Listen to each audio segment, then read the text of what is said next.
contacting us because something is wrong." My voice rose, aghast at his lack of concern. He sighed and propped his elbow on his armrest, dropping his head to his folded fist casually. "What could possibly be wrong?" he asked in that same tone that made my teeth grind. "Well, let's see," I drawled deliberately while prying my fingers loose from my legs and using them to count off. Vehicular accidents, random city shootings, robberies, sudden and incapacitating illness, random airplanes falling out of the sky. Pretty much anything could be wrong, and we'd never even know. Carlisle, doesn't this bother you one bit?" I asked, unwilling to believe that he would simply dismiss any worry whatsoever. Secretly, the painful void in my chest was causing panic that something very wrong had happened to Edward. It was stupid and irrational to imagine that the connection between us was so strong that I'd somehow feel if he was in trouble, but I couldn't shake it. Carlisle's face fell momentarily before his expression shifted to one of careful neutrality. "I'm very sorry, Bella, but I'm afraid that Edward simply doesn't want to come home yet." He added the last word far too late for my liking. I scoffed and clenched my fist further around my calves. "How can you know for certain?" I all but sneered at his indifferent attitude regarding something so crucial. He removed his glasses and rubbed his eyes with a weighty pause. "His credit card?" he mumbled, dragging his palm over his face and meeting my gaze once again. "I've been tracking the statements carefully, and it's had constant activity for the last 6 weeks. There were some unusual purchases, but most are indicative of Edward: gas, food, cigarettes, even drawing pads." He shrugged while gazing at me apologetically. The revelation sent my emotions into whirl. While I was beyond relieved that Edward was seemingly okay, the notion that he was somewhere perfectly capable of driving, smoking, and even drawing while choosing not to contact me had made me feel a deep ache of irrelevance. I could feel my eyes burning from tears that I fought back relentlessly. I unfolded my legs and frowned down at my hands as they intertwined in my lap. "Can I see the statements?" I whispered dejectedly. I pleadingly peeked at Carlisle through my eyelashes. He sighed and ran his palm over his face once again. "I'll leave you a copy at your door in the morning, okay?" he offered, and I nodded my approval while lifting myself from the sofa. It hadn't escaped my notice that he wasn't even referring to it as Edward's bedroom anymore, but my own. Was it really so simple for Carlisle to lose faith in him, I wondered. "Just promise me one thing, Bella," he requested before I reached the threshold. I turned to him and nearly snorted at the irony of yet another promise. I raised my eyebrows expectantly, watching as Carlisle sighed and rubbed his forehead.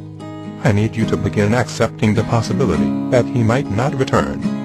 Edward is trying to find his place in the world, and that could be here with us, or it could be there with her. I need you to consider these possibilities, and prepare yourself," he pleaded with his dismal gaze. My jaw locked, and I fled the room, running up the hallway to the 3rd floor. I did not want to say something to Carlisle that I'd regret later. Because Edward was coming home. His place was here, with us. The following morning, there was an envelope peeking halfway through the bottom of the bedroom door, as promised. I spent the entire day scrutinizing the statements very closely. I was able to make various estimations given the information Carlisle had provided. Edward was smoking too much, but he wasn't buying much gas for the Volvo, suggesting he was stationary for the most part. He'd gone through 2 drawing pads and 3 packs of pencils. He had bought blankets and bedding, and other household items such as bath towels and pans. He'd purchased a variety of cleaning supplies over the last 4 weeks, all specific to a home environment. He wasn't eating nearly healthy enough, usually ordering from the same takeout Chinese restaurant. He bought socks, a small amount of clothing, toiletries, and extra-strength pain reliever. All of these things led to one conclusion: Edward was fine, and had seemingly settled down somewhere else.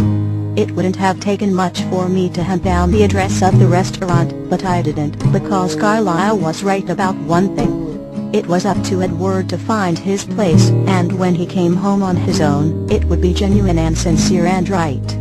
I only hoped that he'd figure it out soon. Dr. Carmen spent another moment trying before meeting my gaze. So how did you feel when you realized that Edward might not come back? She asked softly. I blew out a puff of air and narrowed my eyes. Left behind. Abandoned. Lonely. Heartbroken. Helpless. Worried. I don't know, I grumbled and diverted my gaze once again. I only recently accepted the possibility, like Carlyle asked.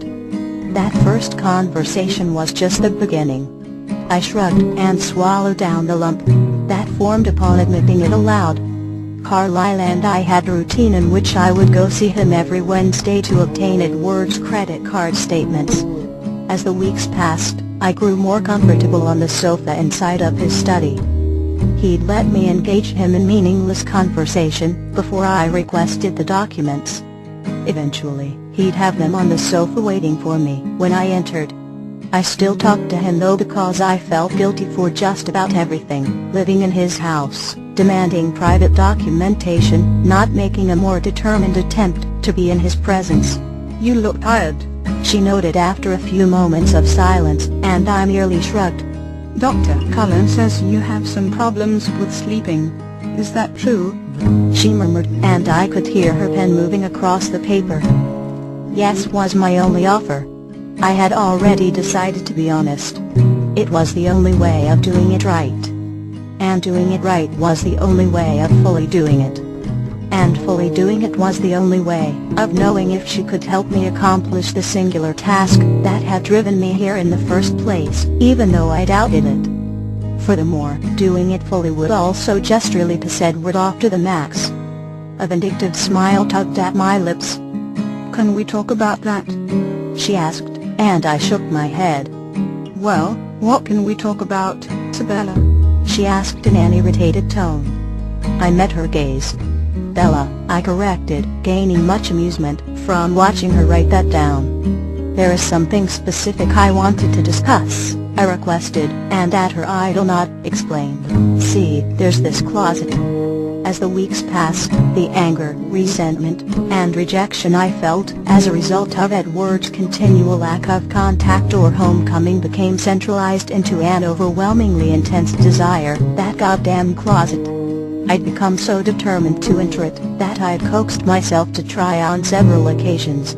I'd get as close as holding a doorknob before I felt like my heart might explode in my chest.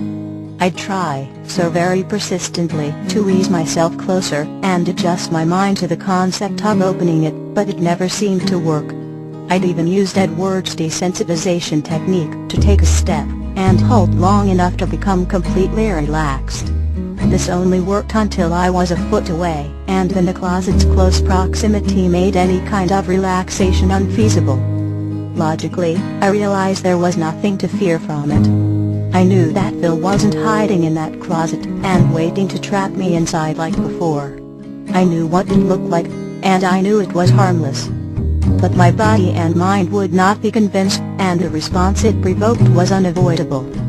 It would take me hours to calm myself after a failed attempt, and I'd spend that time cursing the one niche of Edward's life that I couldn't pierce.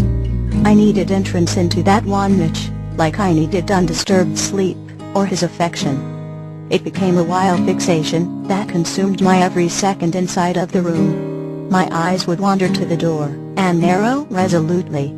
There was once a day where I tried 4 times, always failing, and left feeling desperately defeated. A closet? Dr. Carmen asked, and I nodded while recalling my best ever attempt at opening it. I had just emerged from Edward's shower, and I was staring at my face in the foggy mirror. I looked as broken as I felt, and it manifested into a palpable frustration. Rose had left some clothes on the bed, and I put them on hastily, darting my eyes to the closet door every second or so. She told me that Alice had been asking about me, wondering when or if I would ever come home. I was angry at myself for pushing everyone away. I'd been feeling this sense of complete alienation from everyone around me, and I hated it.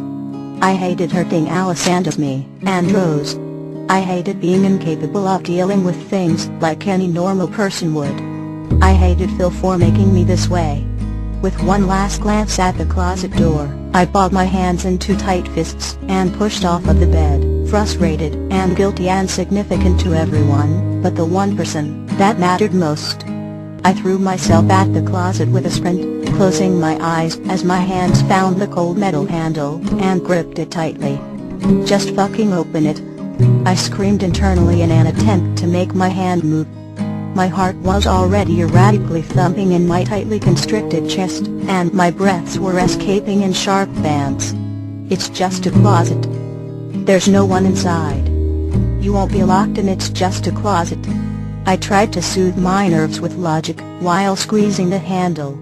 I was already losing the battle when I began instinctively listening for sounds coming from the other side of the door.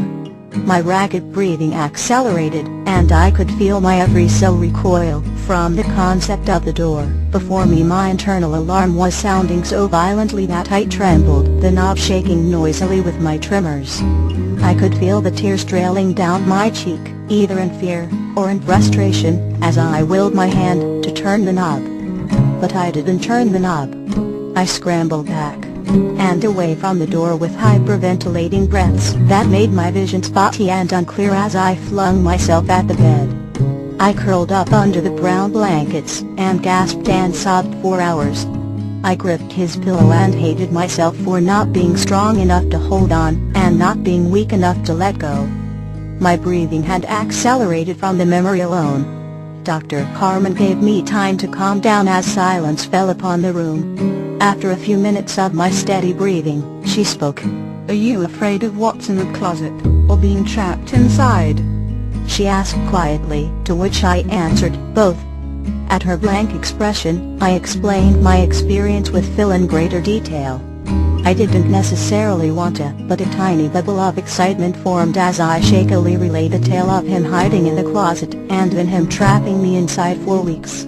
I told her of the 2 times I had nearly escaped and explained being thrown back into the closet, but only after having been punished by Phil for my failed attempts at escaping. I left out the finer details, the starvation, the sounds coming from my mother on the other side of the house, my begging Phil for ridiculous things like water and permission to use the bathroom. I kept it very precise and immediately related to the closet. This was where that bubble of excitement came from. This was surely the way to help me, unlike discussing a word. I was pleased to finally begin with the real stuff. After having told her of my closet experience, she had more questions, of course. What happened to my mother, where I went to live, where I was living now, and why that occurred, and so forth. I was thankful that we were able to merely gloss over the particulars without discussing my feelings about them. Belatedly, I realized that she seemed to be rushing through as many details as possible. I wondered if this wasn't for the benefit of having the biggest possible picture for making her after-session assessments. "Your aunt, Esme," Dr. Carmen began while still writing on her notepad which had moved to her lap. "What's your relationship with her like now that you stay with Dr. Cullen?" she asked after I explained the sleeping debacle, carefully omitting the sexual attempts. With a subdued grin, I relayed the first conversation we'd had since I moved in with Dr. Cullen. It was Saturday afternoon. I had a pounding headache, and was confident that I was experiencing mild caffeine withdrawal, so I had descended the stairs with the intention of obtaining a soda from the Cullen fridge. I hadn't seen her in weeks, so I was more than shocked to find Esme sitting in the living room when I entered. She was sitting on the sofa, flipping through a magazine, and at my approach raised her gaze with an odd mixture of shock, relief, elation, sadness, and guilt that flooded her expression. Upon noticing me, she quickly recovered from the surprise of my presence and discarded the magazine with a warm smile. "I was hoping I'd see you eventually." She chuckled nervously and swept her hair over her shoulder as I stood awkwardly in the path to the kitchen. "Would you consider sitting with me until Carlisle returns?" she asked with a hopeful smile and pleading eyes. Crap. I inwardly denigrated my distaste for conflict as I shuffled to a nearby chair and dropped into its plush upholstery irritably. She smiled wider at my acquiescence and perched closer to the edge of the sofa.